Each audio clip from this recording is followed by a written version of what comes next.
Well, hello, welcome back. Well, I accidentally stopped recording, so I'm just gonna update you on all the stuff I found.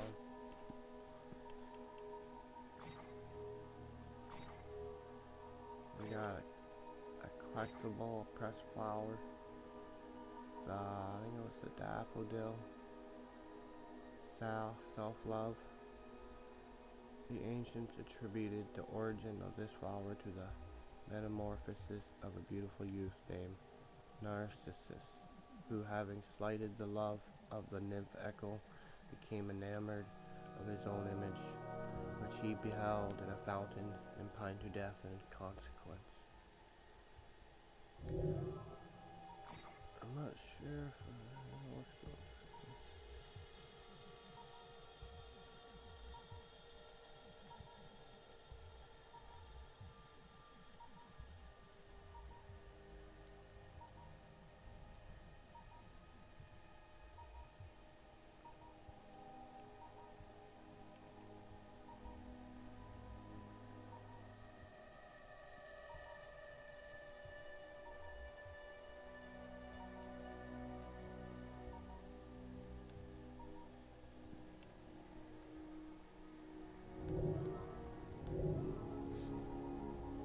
We had some locations.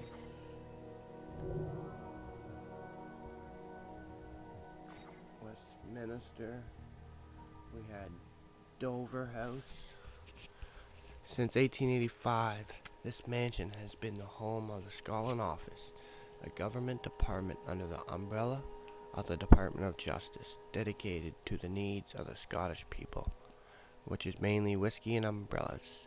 The house was built in 1755 by Sir Matthew Featherstone, a member of Parliament.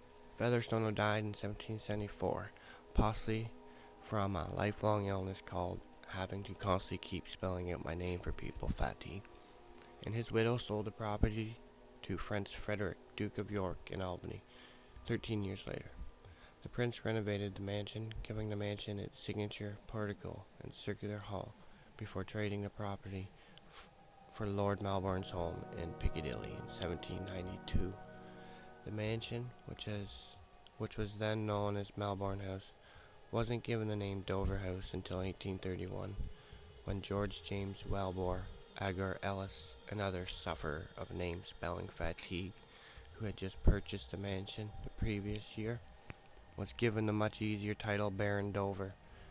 Edgar Ellis and his son would be the last private owners of Dover House before the government made it the Scotland Office.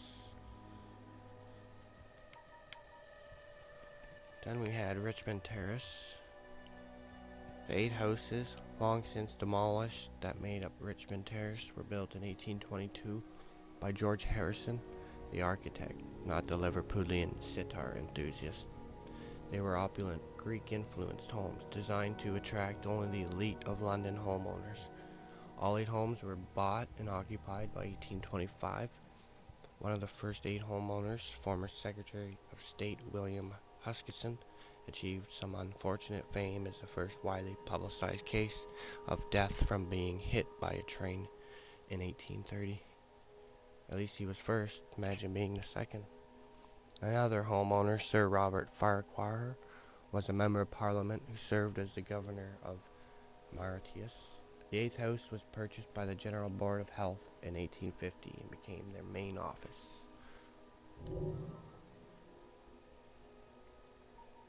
And we had one in the Strand here, the Scotland Yard. This plot of land and the castle that stood here was given to King Kenneth III of Scotland as a gift from King Edgar the Peaceful in the 10th century, and for nearly 600 years served as a residence for the Scottish monarchy whenever they visited England. Sorry, but Edgar the Peaceful, what a terrifying nickname. His enemies must have been quaking in their boots. Hi lads, it's Edgar the Peaceful, and he's carrying flowers. The palace was demolished when Scotland unified with England, and a series of government buildings and residences were built in its place. Christopher Wren and John Milton each lived for a time in this neighborhood. When Prime Minister Robert Peel created the Metropolitan Police Service in 1829, it was decided that their headquarters would be located in this vicinity. The office's rear entrance stood on Great Scotland Yard. Therefore, the police force became commonly known around the world as Scotland Yard. That the word great didn't make it to Scotland Yard's nickname might be a statement of some kind. Mind you, better than just calling it the rear entrance. Come on, son, you're necked. I'm taking you up the rear entrance. The formation of Scotland Yard unified the desperate police forces that operated in different parts of London and was an instant success. By 1874, Scotland Yard employed nearly 10,000 people and expanded into several neighboring buildings. Well, eh? A little bit of history.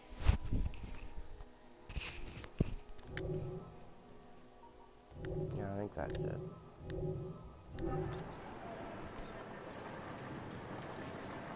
Well, Abby's gonna go meet Charlie Dickens.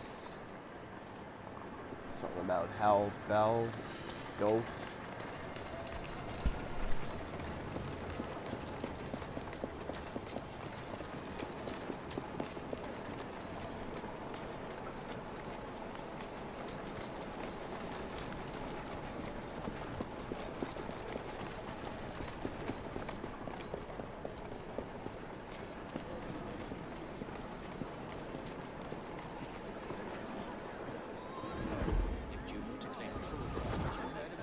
Survive on the streets, look no further.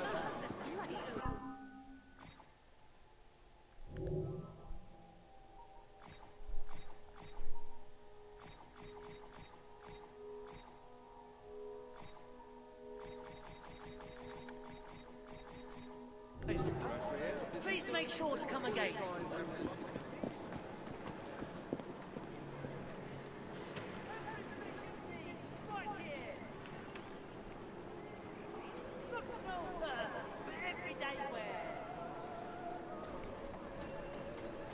Get your everyday essentials right here. Just come talk to me. Everything you need right here. Need help survive on the streets?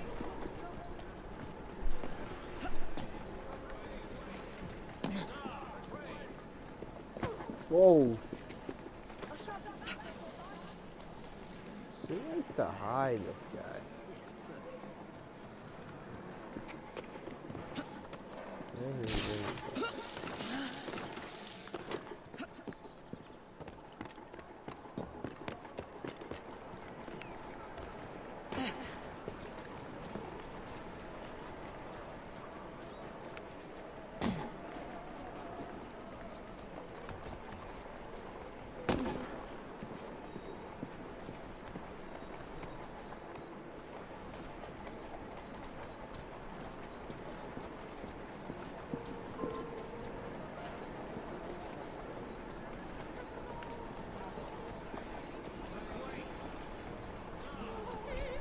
I don't think Evie's ever met this guy, Charles Dickens.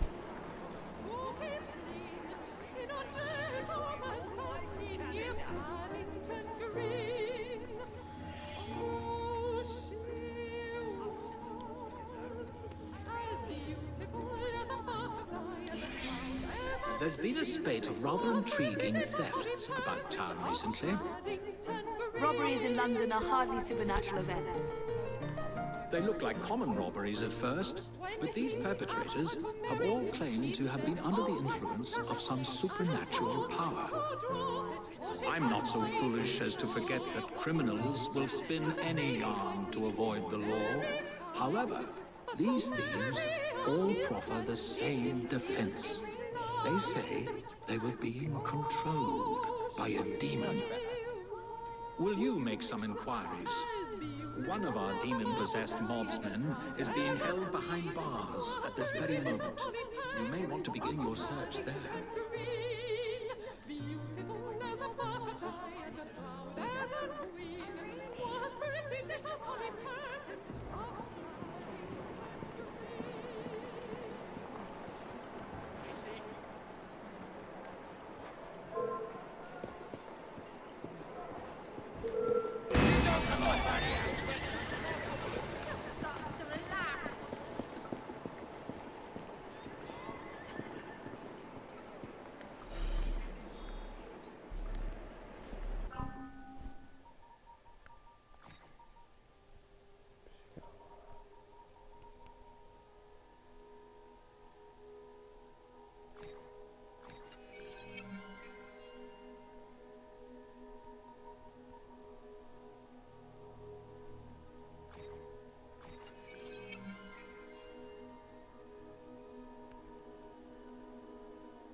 The Monday popular concerts. The Monday popular concerts.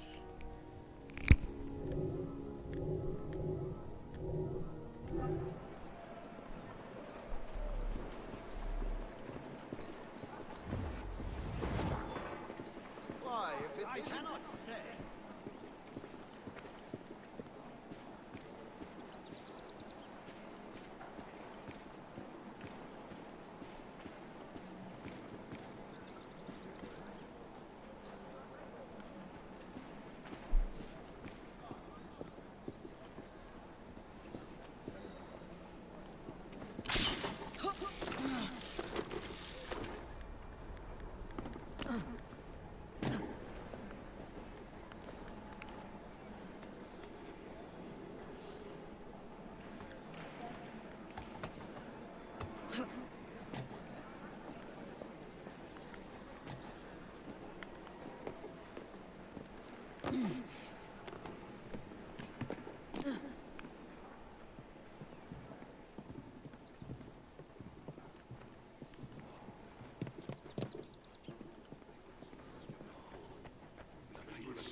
Step on the street without a world crushing you or knocking you over. Next time, I'll just stay down and sleep till it's time for the grave.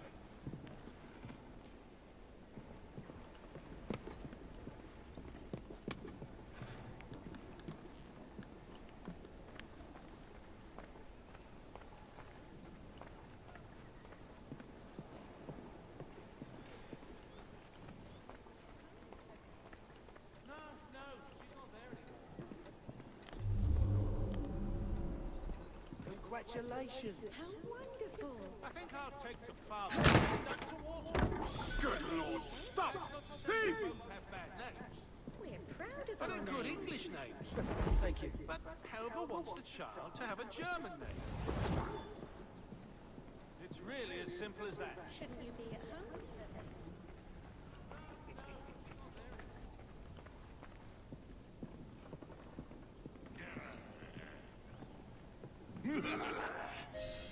What's that man done? Rob the pawnbrokers down the road. A demon made me do it. I can't remember much. That's what's so queer. I've never stolen anything in my life before. Let's pretend that I believe you. Tell me who made you do it. All I can recall is a silver watch, swinging in midair. It was held by someone or something. A dark presence whispering. I could only see its eyes. A demon. I'll need to verify this with the shopkeeper.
Come on.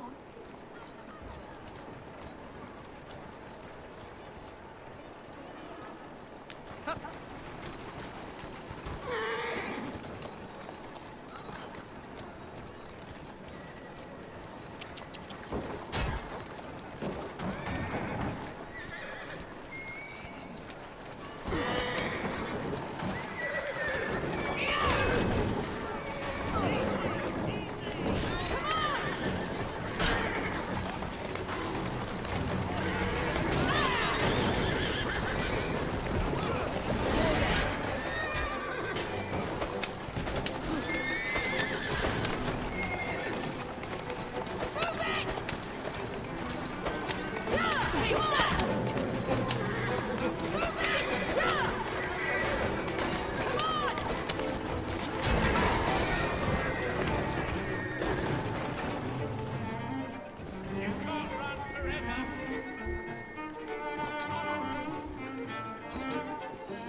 Stone cold dead.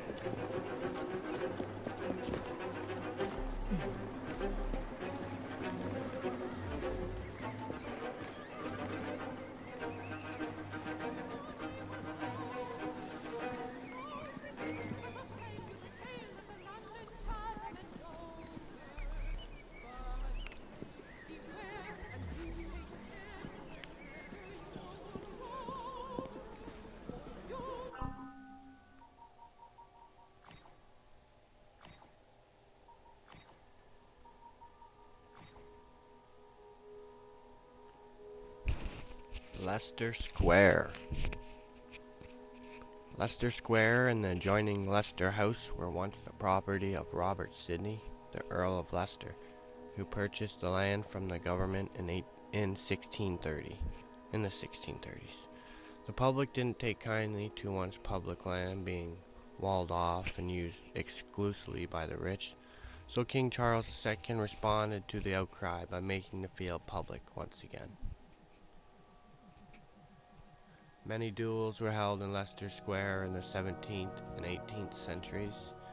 One of these, which started as a drunken pub quarrel between British officers and ended with a fatality, was recounted in an installment of Charles Dickens' All the Year Round magazine. Even these days, if you want to see a drunken pub quarrel, I can heartily recommend Leicester Square.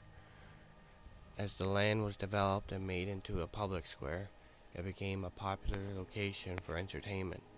An opera house was built near Leicester Square in the late 18th century, as well as a museum of natural curiosities called the Holofuscan, which featured many specimens collected by Captain James Cook, and Wild's Globe, a large spherical attraction that allowed patrons to see a map of the Earth from the inside.